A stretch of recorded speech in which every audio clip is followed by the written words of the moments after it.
أعوذ بالله السميع العليم من الشيطان الرجيم من همزه ونفخه ونفثه بسم الله الرحمن الرحيم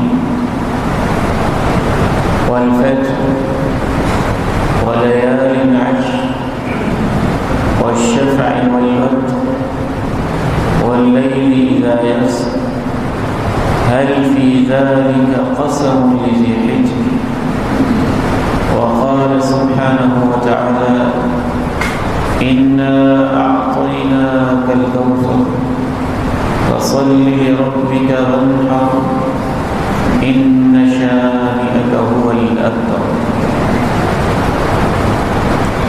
خواتین و حضرات،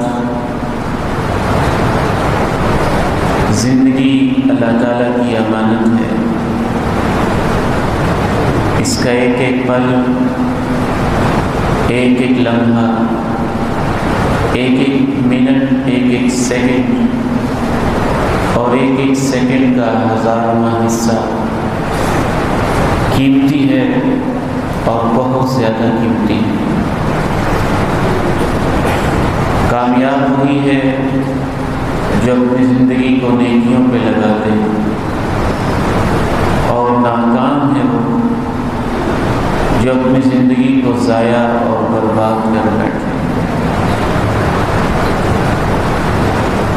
رسول اللہ صلی اللہ علیہ وسلم ایک قبر کے پاس سے گزرتے ہیں اور یہ تبصرہ فرماتے ہیں کہ یہ جو قبر والا ہے اس کو 2 رکعتیں قبر میں لیٹے ہوئے اس وقت احب الیہ من بقیۃ دنیاکم ھذہ، تمہاری ساری کی ساری دنیا سے اس کو 2 رکعتیں زیادہ پیاری لگتی ہیں. مرتے ہوئے انسان سب سے بڑی خواہش یہ کرتا ہے، رب لولا اخرتنی الی اجل قریب، اللہ تھوڑی دیر کے لیے تو نے مجھے مہلت دی ہوتی، تھوڑا سا وقت اور. اس حوالے سے دیکھا جائے تو ساری زندگی ہی قیمتی ہے، لیکن کچھ خاص دن، کچھ خاص ایام، کچھ خاص راتیں، کچھ خاص لمحے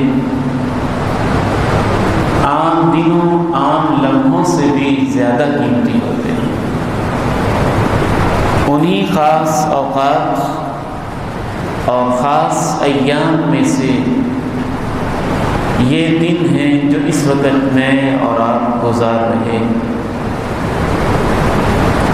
بدنصیب ہے وہ انسان جس کی زندگی میں یہ دن آئے اور اسے اندازہ نہ ہوا کہ کتنے قیمتی دن ہیں جو مجھے نصیب ہوئے. پھر وہ ان میں محنت نہ کر سکا، کوشش نہ کر سکا. ان دنوں کی سب سے پہلی خصوصیت یہ ہے کہ یہ ایسے دن ہیں، اللہ نے ان 10 دنوں کا بھی قرآن میں تذکرہ کیا ہے اور ان دنوں کی 10 راتوں کا بھی قرآن میں تذکرہ کیا ہے. ان دنوں کو اللہ نے خاص دن کہا، جانے پہچانے دن، انسانی تاریخ میں جانے پہچانے، زمین پر جانے پہچانے، آسمان پر جانے پہچانے، عالم بالا میں جانے پہچانے، انبیاء کی ہسٹری میں جانے پہچانے، فرشتوں کے نزدیک جانے پہچانے، نیک لوگوں کے نزدیک جانے پہچانے، ایام معلومات، جانے پہچانے دن. والفجر وليال عشر والشفع والوتر والليل إذا يسر هل فی ذلک قسم لذی حجر، ان دنوں کی ایک دوسری خصوصیت تاریخی حوالے سے یہ ہے کہ انسانی تاریخ میں دنیا میں رہتے ہوئے اور اس زندگی میں سانس لیتے ہوئے اس کائنات میں اللہ سے براہ راست باتیں کرنے کا شرف حضرت موسیٰ علیہ السلام کو نصیب ہوا۔ دور پہاڑ میں ایک بابرکت وادی میں تشریف لے جاتے ہیں، درخت کی اوٹ سے آواز آتی ہے، موسیٰ میں تیرا رب تجھ سے باتیں کر رہا ہوں، فاخلع نعلیک انک بالوادی المقدس طویٰ۔ اللہ رب العزت نے جن دنوں میں حضرت موسیٰ سے کوہ طور پہ ڈائریکٹ باتیں کی، درخت کے اندر سے جب آوازیں آئیں تو وہ انہی دنوں میں ہم کلامیوں کا انہیں شرف نصیب ہوا۔ ان دنوں کی خصوصیات بہت زیادہ ہیں، چونکہ آج کے خطبہ میں کچھ مسائل بھی آپ سے عرض کرنے ہیں، لہذا چند چیدہ باتیں کر کے ہم مسائل کی طرف آگے بڑھیں گے۔ آسمانوں میں اللہ نے جب قرآن کو اتارا تو شب قدر میں لوح محفوظ سے بیت العزہ میں آسمان دنیا پہ ایک رات میں، رمضان کی رات میں اتارا، لیکن جب اس زمین پہ اللہ نے آسمان کی بجائے زمین پہ قرآن کو اتارا اور اس زمین پہ قرآن کو مکمل کیا اور یہ آیت اتاری، کیا انداز ہے اس آیت کے، الیوم اکملت لکم دینکم، آج کے اس دن میں الیوم، آج کے خاص دن میں، الیوم، آج کے بابرکت دن میں، الیوم، آج کے تاریخی دن میں، الیوم، آج کے عظیم دن میں، اکملت لکم دینکم، میں نے تمہارا دین تمہارے لیے مکمل کر دیا ہے، وَأَتْمَمْتُ عَلَيْكُمْ نِعْمَتِي، آج کے اس دن میں نے اپنی نعمتیں تمام کر دی ہیں، وَرَضِيتُ لَكُمُ الْإِسْلَامَ دِينًا، میں نے اسلام کو بطور طرز زندگی تمہارے لیے پسند کر لیا ہے۔ یہ آیت بھی اللہ نے تاریخی آیت جب قرآن مجید میں اتاری تو یہی ذوالحج کا مہینہ تھا، عرفات کا میدان تھا اور 9 تاریخ تھی اسی مہینے کی، عید سے ایک دن پہلے اللہ رب العزت نے یہ آیت مبارکہ اتاری۔ کبھی کبھی میرا دل کہتا ہے، میرا احساس کہتا ہے کہ 9 تاریخ کو یہ آیت اتری، آج میں نے تمہارا دین مکمل کر دیا ہے، قرآن مکمل کر دیا ہے، نعمتیں تمام کر دی ہیں، تو اس خوشی میں ہی ہم پھر 10 تاریخ کو عید مناتے ہیں۔ یہ بھی اس میں ایک پہلو، ایک فلسفی، ایک اس کا پس منظر پایا جاتا ہے۔ کبھی میرا احساس یوں کہتا ہے کہ عید الفطر رمضان کے روزوں کی خوشی میں، لیلۃ القدر کی خوشی میں، نزول قرآن کو ملنے کی خوشی میں ہے، اور عید الاضحیٰ تکمیل قرآن کی خوشی میں ہے، تکمیل دین کی خوشی میں ہے۔ اس دن کی چوتھی خصوصیت ان دنوں کی یہ بھی ہے کہ ان دنوں میں حضرت ابراہیم علیہ السلام نے اپنے بیٹے کی قربانیاں، خاندان کی قربانیاں، صفا مروہ کی دوڑیں، بیت اللہ کی یادیں، حج کے مناسک ان دنوں ہی میں ادا کیے جاتے ہیں۔ اسی لیے امام ابن حجر رحمہ اللہ فرماتے ہیں پورے سال میں اللہ کی اتنی عبادت اس قدر تنوع اور ورائٹی کے ساتھ نہیں ہوتی جتنی عبادتیں ان دنوں میں ہوتی. رمضان میں روزے ہیں، عمرہ بھی ہے، حج نہیں ہے. رمضان میں روزے ہیں، زکوٰۃ ہے، لیکن قربانی نہیں ہے. ان دنوں میں حج بھی ہے، عمرہ بھی ہے، قربانی بھی ہے، نماز بھی ہے، روزے بھی ہیں، تکبیریں بھی ہیں، جانور پہ چھری چلا کے اللہ کو خوش کرنے کی ایک عجیب منفرد خوبصورت اور عظیم عبادت بھی ہے. فرماتے ہیں کہ ان دنوں میں سب سے زیادہ مختلف قسم کی عبادتیں جمع ہو جاتی ہیں. ان دنوں کی 5ویں خصوصیت، اللہ رب العزت ان دنوں میں ہر نیکی کے ثواب میں اضافہ کر دیتے ہیں. اتنا اضافہ کبھی کبھی احساس یوں کہتا ہے کہ شاید رمضان کے دنوں میں بھی نیکیوں کے ثواب میں اتنا اضافہ نہیں ہوتا جتنا اضافہ ان دنوں میں ہوتا ہے. کیونکہ رسول اللہ صلی اللہ علیہ وسلم نے ارشاد فرمایا افضل ایام الدنیا العشر، یعنی عشر ذی الحجہ، پوری دنیا میں سب سے افضل دن ذی الحجہ کے 10 دن ہیں. پھر آپ نے صحیح بخاری میں ارشاد فرمایا ما من ایام العمل الصالح فیها احب الی اللہ عز وجل من هذه العشر، کسی دن میں بھی نیکی اللہ کو اتنی پیاری اور محبوب نہیں ہوتی جتنی ان دنوں میں ہوتی ہے. صحابہ نے پوچھا راہ جہاد والے جو دن ہوتے ہیں ان دنوں میں نیکیاں اللہ کو بڑی پیاری لگتی ہیں، تو کیا ان دنوں کی نیکیاں جہاد کی نیکیاں بھی ان کا مقابلہ نہیں کر سکتی؟ فرمایا نہیں کر سکتی.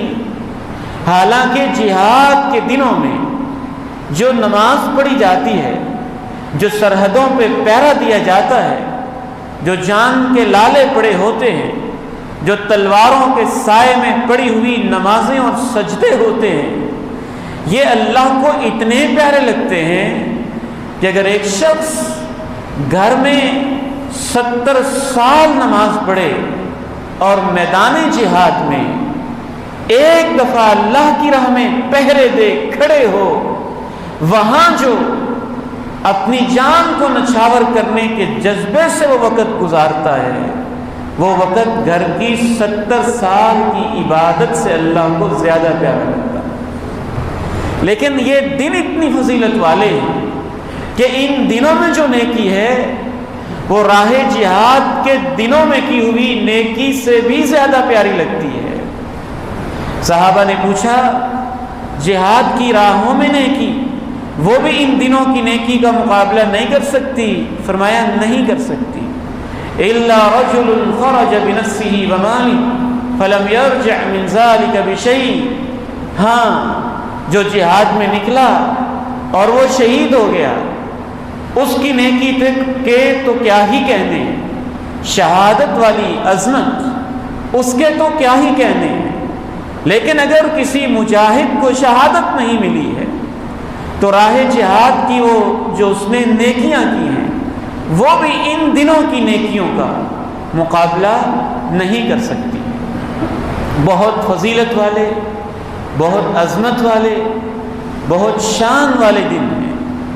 70 گنا تو کیا، میرا احساس تو یوں کہتا ہے کہ شاید ہزاروں گنا ان دنوں کی نیکیوں میں اللہ ان کے ثواب میں اضافہ کر دیتے، شاید لاکھوں گنا کر دیتے.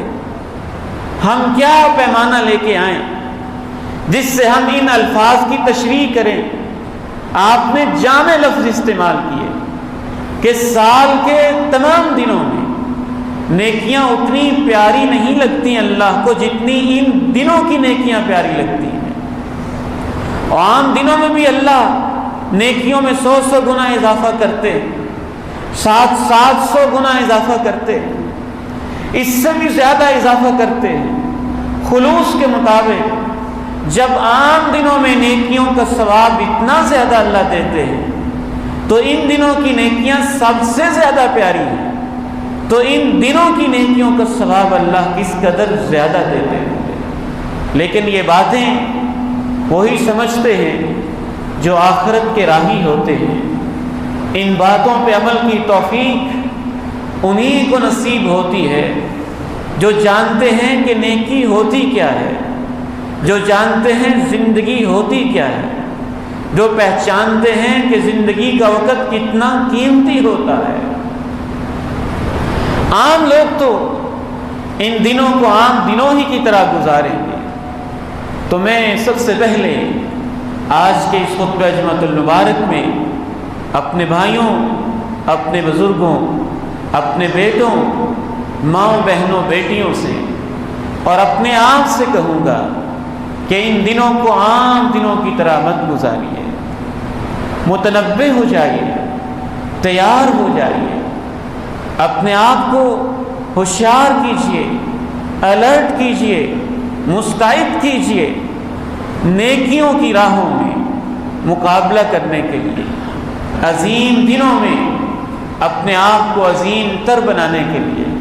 ان دنوں میں جو مسائل پوچھے جاتے ہیں ان میں سے تو ایک بنیادی مسئلہ یہ بھی ہے کہ قربانی کی شرعی حیثیت کیا ہے۔ اکثر علماء کے نزدیک قربانی کرنا سنت ہے، عام سنت نہیں، سنت مؤکدہ، یعنی بڑی اہم سنت جسے چھوڑنا نہیں چاہیے۔ کچھ علماء کے نزدیک قربانی کرنا سنت ہی نہیں بلکہ فرض ہے۔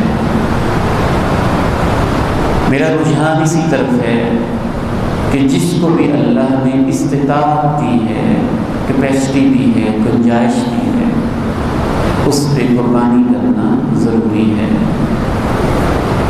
کیونکہ اللہ کے پیارے نبی علیہ السلام کو اللہ تعالیٰ نے قربانی کا حکم دیا،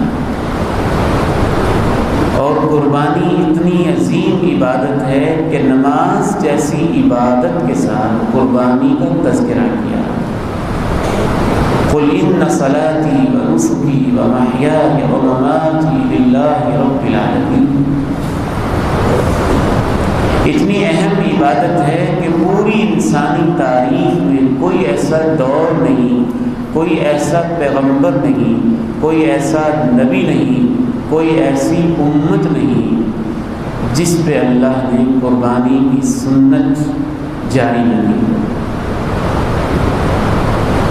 حتیٰ کہ بالکل انسانی تاریخ کے آغاز ہی میں حضرت آدم کے بیٹوں نے بھی قربانی کی۔ یہ قربانی کا عمل اس سے اندازہ کیجیے اللہ کو کتنا پیارا لگتا ہے۔ یہ بڑی خوبصورت ادا ہوتی ہے، یہ عہد کی تجدید ہوتی ہے، اللہ سے ایک پیمان باندھا جاتا ہے کہ اللہ یہ مال میرا تو نہیں تیرا ہے، زندگی میری نہیں تیری ہے، میں اپنے لیے نہیں جیوں گا تیرے لیے جیوں گا، میری موت تیرے لیے، میرا جینا تیرے لیے، میری نماز تیرے لیے، میری قربانی تیرے لیے۔ بہت اہم عبادت ہے، اسے معمولی نہ سمجھیں، اسے ہلکا نہ سمجھیں۔ بعض سیکولر، لبرل، ایتھیسٹ، ملحد، دین کے دشمن اور دین سے بیزار لوگ قربانی کی اہمیت کو گھٹانے کی کوشش کرتے ہیں۔ اللہ کے پیارے نبی علیہ السلام کی زندگی میں ایسے دن بھی آئے جب 2 مہینہ گھر میں چولہا نہیں جلتا تھا۔ ماں جی سے پوچھا گیا کس پہ گزارا کرتے تھے؟ کہا کھجور اور پانی پہ، لیکن قربانی ان دنوں میں بھی ہوتی رہی، ان حالات میں بھی ہوتی رہی۔ کیا آپ کو غریبوں کا خیال نہیں تھا؟ کیا مدینہ میں غریب نہیں بستے تھے؟ ایسے دن بھی آئے جب راہ جہاد میں تھے، سفر میں تھے، اللہ کے پیارے نبی نے سفر میں بھی قربانی کا دعویٰ نہیں کیا۔ کیا وہ پیسے جہاد پہ نہیں لگائے جا سکتے تھے؟ بین الاقوامی طاقتوں سے مقابلہ تھا، مسلمانوں کے پاس تلواریں نہیں تھیں، گھوڑے نہیں تھے۔ آپ یہ نہیں کہہ سکتے تھے قربانی کے جانور خریدنے کی بجائے دشمن سے مقابلے کے لیے کوئی اور گھوڑا خرید لو، کوئی اور تلوار خرید لو۔ قربانی اتنا پیارا عمل ہے کہ اس کا متبادل کوئی اور صدقہ ہو سکتا ہی نہیں ہے۔ اس کی اپنی شان ہے، اس کی اپنی آن ہے، اس کا اپنا مقام ہے، اس کے اندر جو عظمت چھپی ہوئی ہے کسی اور عمل کے اندر وہ جذبہ نہیں سمویا جا سکتا۔ اس لیے آپ لوگوں کو اللہ کا واسطہ ہے کہ ان دین بیزار لوگوں کی شیطانی باتوں سے، چالوں سے، ہتھ کنڈوں سے، پروپیگنڈوں سے بچ کے رہا کریں۔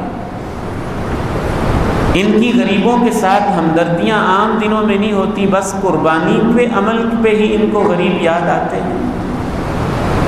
جب شادیاں ہوتی ہیں تب غریب یاد نہیں آتے کہ شادی پہ خرچہ کم کر دیں اور بچا کے غریبوں کو دے دیں۔ جب 14 اگست پہ جھنڈے خریدے جاتے ہیں تب غریب یاد نہیں آتے۔ جب دلہن کے لیے 50,000 کے لہنگے خریدے جاتے ہیں تب غریب یاد نہیں آتے کہ وہ بچا کے کسی غریب کو دے دیں۔ جب میوزیکل کنسرٹ ہوتے ہیں کالج یونیورسٹی کے اندر، بچیاں ناچ گانے تھرکتے بدنوں کے ساتھ محفلیں برپا کر کے ہزاروں پیسے اڑاتے ہیں تب غریب یاد نہیں آتے۔ جب ٹورز جاتے ہیں تب غریب یاد نہیں آتے۔ پتہ چلتا ہے غریبوں سے ہمدردی تھوڑی ہے، قربانی اور دین سے دشمنی زیادہ ہے۔ جس طرح وہ شخص بیوقوف ہے جو یہ کہے کہ یار یہ جو 2 رکعت نماز پڑھنی ہے اور جمعے میں آدھا گھنٹہ لگانا ہے، اس آدھے گھنٹے میں کسی غریب کی خدمت کراتے ہیں، تو اسے ہم کہیں گے یہ جمعے کا وقت ہے، اس وقت جمعہ ہی سب سے افضل عبادت ہے۔ غریب کی خدمت کے لیے اس کے علاوہ باقی 23 گھنٹے کیوں نہیں ہیں؟ ہم اس سے یہی سمجھائیں گے نا۔ اور اگر بیمار کو دوائی کی ضرورت ہو، وہ تڑپ رہا ہو اور آپ کہیں میں نے 4 نفل پڑھنے ہیں، تو ہم کہیں گے تم بیوقوف ہو، اس وقت تو بیمار تڑپ رہا ہے تمہاری آنکھوں کے سامنے، اس کی خدمت کر لو۔ تو ہر موقع کے لیے عبادت ہوتی ہے، سمجھدار انسان اس موقع پہ وہی عبادت کرتے ہیں۔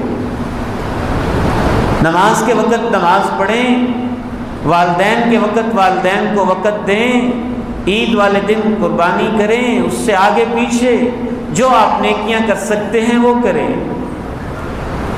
تیسری گزارش اس حوالے سے یہ عرض کرنا چاہوں گا، میرا ایمان اور یقین اس حد تک پختہ ہے قربانی کی خوبصورت ادا پر کہ تم تو 25-30 ہزار کی بات کرتے ہو نا، میں کہتا ہوں زمین سے لے کے آسمان تک سونے کا ڈھیر لگا دو اور پورے ضلع اکاڑا کی غربت کو ختم کر دو۔ عید والے دن اگر تم نے قربانی نہیں کی ہے تو سنت کی مخالفت ہے اور قربانی کا ثواب نہیں ملے گا، وہ قربانی ہی سے ملے گا۔ حج کا ثواب حج ہی سے ملے گا، نماز کا ثواب نماز ہی سے ملے گا، یتیم کے سر پہ ہاتھ پھیرنے کا ثواب اسی عمل سے ملے گا، بیوہ کی سرپرستی کا ثواب اسی عمل سے ملے گا۔ ہر عمل کی اپنی اہمیت ہے اور اپنا موقع، اپنی مناسبت۔ چوتھی گزارش یہ ہے کہ قربانی کا عمل عبادت ہے، اس میں احتیاط کریں۔ لوگ دھڑا دھڑ کٹے خرید رہے ہیں، بھینسیں خرید رہے ہیں، قربانیوں کے پلان بنا رہے ہیں، یہ کہتے بھی نظر آتے ہیں اس کا گوشت بڑا مزیدار ہوتا ہے۔ قربانی گوشت کے لیے نہیں ہوتی، اللہ کو راضی کرنے کے لیے ہوتی ہے۔ اللہ کے پیارے نبی علیہ الصلاۃ والسلام کہ علاقے میں بھینس نہیں پائی جاتی تھی، آپ نے اس کی قربانی نہیں کی ہے۔ میں یہ نہیں کہتا کہ حرام ہے، میں یہ کہتا ہوں کہ شبہ ہے۔ شبے سے بچنا عقل مندی ہوتی ہے، شبے والی چیز سے بچنا عقل مندی کی علامت ہے۔ جب گائے موجود ہے، بیل موجود ہے، بکریاں موجود، بھیڑ موجود، دمبے موجود، چھترے موجود، اونٹ موجود، تو کیوں شبے والی چیز کی طرف جاتے ہیں؟ اللہ کے پیارے نبی علیہ السلام نے ارشاد فرمایا ہے شبے والی چیز کو چھوڑ دیا کرو اور وہ کیا کرو جس میں شبہ نہ ہو۔ آپ کو شبہ ہوتا ہے تو پوچھتے ہیں نا کہ کٹے کی قربانی ہو جائے، شبہ ہے ہی نہیں تو پھر پوچھتے کیوں ہیں؟ آپ 10 سال بھی لگے رہے ہیں کہ نہیں کٹا اور گائے ایک جیسی ہے تو کٹا اور گائے ایک جیسی ہو جائے گی۔ ایک سادے بابے سے بھی پوچھ لیں وہ کہے گا کٹا کٹا ہے، بیل بیل ہے، بھینس بھینس ہے، گائے گائے۔ یہ کچھ ایسی بات تو ہے نہیں جو سمجھ میں نہ آئے۔ اس لیے اس میں کم از کم شبہ ہے، تو شبے سے بچنا بہتر ہوتا ہے۔ میں آپ کو یہی نصیحت کروں گا کہ شبے سے آپ احتیاط۔ میں یہ نہیں کہتا کہ جس نے قربانی کی ہوئی نہیں ہے، یہ ہمارا سخت فتویٰ نہیں ہے، لیکن شبے میں پڑ گئے اور شبے میں پڑنے سے بچنا بہتر ہوتا ہے۔ اس جانور کو کرنا بہتر ہوتا ہے جس میں شبہ نہ ہو۔ اللہ تعالیٰ سے دعا ہے کہ اللہ تعالیٰ ہمیں قربانی کو صحیح روح اور آداب کے ساتھ کرنے کی توفیق نصیب فرمائے۔